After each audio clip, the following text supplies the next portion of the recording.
Assalamu alaikum. In this video, how to make a transparent rectangle in Photoshop. Let's get started. Create a new layer and use shape tool rectangle. I first of all use do not fill and only stroke color. Press enter and stroke size. Opacity.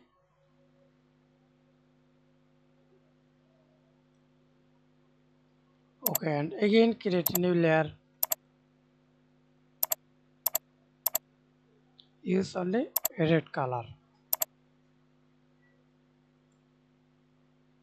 Okay, then opacity or multiply. Screen, lighten, that's it. Thanks for watching video. Please subscribe to my channel, like, comment, share, edit stroke color. That's it.